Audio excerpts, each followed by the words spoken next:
উনুন test of Bengal. আপনাদের সাথে আমি পায়েল সরকার শুরু করছি আজকের আরেকটা রেসিপি। আজ রান্না হচ্ছে জিভে লেগে থাকার মতো চিকেন কষা। প্রথমে কড়াইতে হাফ কাপ তেল দিয়ে তাতে সামান্য নুন দিয়ে আলু ভেজে নিচ্ছি।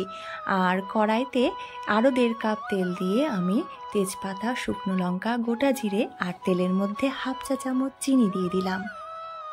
এরপরে এখানে মাঝারি সাইজের 10টা পেঁয়াজ কুচি করে নিয়ে ভেজে নিচ্ছি। সাথে দিয়ে দিলাম নুন আর একটা টমেটো কুচি, দিয়ে দিচ্ছি থেতো করে রাখা 4টে রসুন, আর দিয়ে দিলাম 4 টেবিল চামচ জিরে আদা বাটা।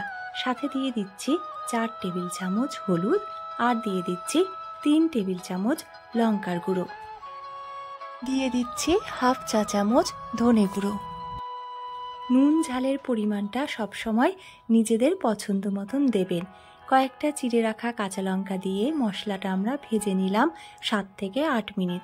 এরপরে মশলা থেকে তেল ছেড়ে আসলে ধুয়ে রাখা চিকেন দিয়ে দিলাম। চিকেনের সাথে মশলা মিশে গেলে এরপরে দিয়ে দিচ্ছি 3 টেবিল চামচ মতো মাখন। আর আস্ত রসুন কেউ খেতে পছন্দ করলে আস্ত রসুনও দিয়ে দিতে পারেন এই সময়ে। তারপরে আঁচ কমিয়ে এইভাবে ঢাকা দিয়ে দিয়ে আমরা মাংসটা কষিয়ে নেব অন্তত 25 মিনিট।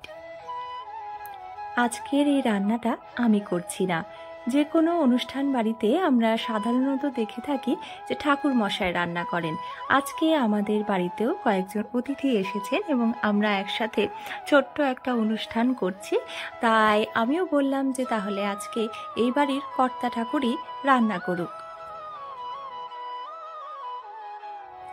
মাংসটা খুব ভালোভাবে কষানো হয়ে গেছে, আপনারা দেখতেই পাচ্ছেন খুব লোভনীয় হয়েছে, পুরো তেল ছেড়ে আসছে আর গন্ধটাও কিন্তু খুব ভালো বেরিয়েছে। এবারে ভেজে রাখা আলুগুলো দিয়ে দেওয়া হলো।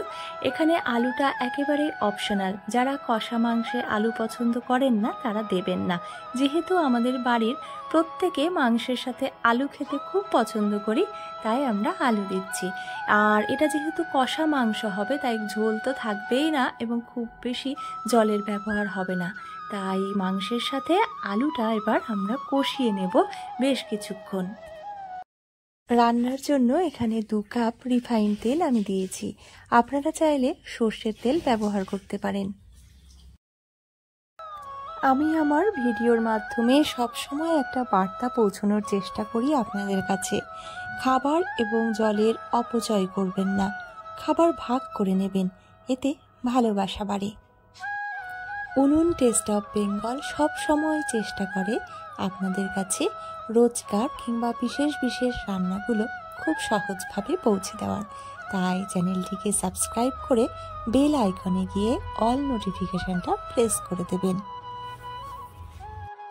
মাংসের সাথে আলু প্রায় 5 মিনিট কষিয়ে নেওয়ার পর হাফ গ্লাস উষ্ণ জল দিয়ে আঁচ কমিয়ে ঢাকা দিয়ে দিলাম। এতে করে আলু আর মাংস খুব ভালো সেদ্ধ হবে। আর তারপরে দিয়ে দিচ্ছি 1 চা চামচ গরম মশলার গুঁড়ো। আর হ্যাঁ, এখানে আজকে চিকেন নেওয়া হয়েছিল 2 কেজি। গরম মশলা দেওয়ার পর গ্যাস বন্ধ করে আরও 5 মিনিটের জন্য ঢাকা রেখে দেব। 5 মিনিট পর যখন ঢাকনাটা সরাচ্ছি দেখতেই পাচ্ছেন যে রঙটা খুব সুন্দর হয়েছে। রান্নার পরে কিছুক্ষণ এইভাবে ঢাকা রেখে দিলে মশলা থেকে তেল ছেড়ে আসে আর যে পদটি রান্না করা হয় তার রঙটা খুব ভালো হয়। বাটার দিয়ে এইভাবে চিকেন কষা একদিন আপনারাও রান্না করুন, খুব ভালো লাগবে। বাটারের একটা সুন্দর গন্ধ আর মশলার সাথে একটা তেল তেলে ব্যাপার, সব মিলে কিন্তু স্বাদটা হবে একদম মনের মতো। জিভে লেগে থাকার মতো স্বাদের চিকেন কষা আমাদের একেবারে রেডি হয়ে গেছে। এবারে গরম গরম ভাতের সাথে পরিবেশনের পালা। আপনারা ভিডিওটা কে কোথা থেকে দেখছেন বা আপনাদের যদি কোনো মতামত থাকে তাহলে কমেন্ট করে অবশ্যই জানাবেন। আর ভিডিওটা শেয়ার করতে কিন্তু ভুলবেন না, কারণ শেয়ারিং ইজ কেয়ারিং। আরেকটা কথা, আপনারা যারা ভিডিওটা দেখছেন তারা যে এলাকা থেকে দেখছেন বা যে জায়গার মানুষ আপনারা, সেই জায়গার বিখ্যাত খাবারের নাম আমাকে অবশ্যই জানাবেন। আমি চেষ্টা করব সেটা রান্না করে আপনাদের দেখানোর। আমাদের রান্না হয়ে গেছে, এবারে আমরা আমাদের এক অতিথির কাছ থেকে শুনে নেব তার কেমন লেগেছে। আর এতক্ষণ যারা আপনারা ভিডিওটা দেখলেন তাদের জানাই অনেক ধন্যবাদ। আপনারা সুস্থ থাকুন, ভালো থাকুন, আনন্দে থাকুন।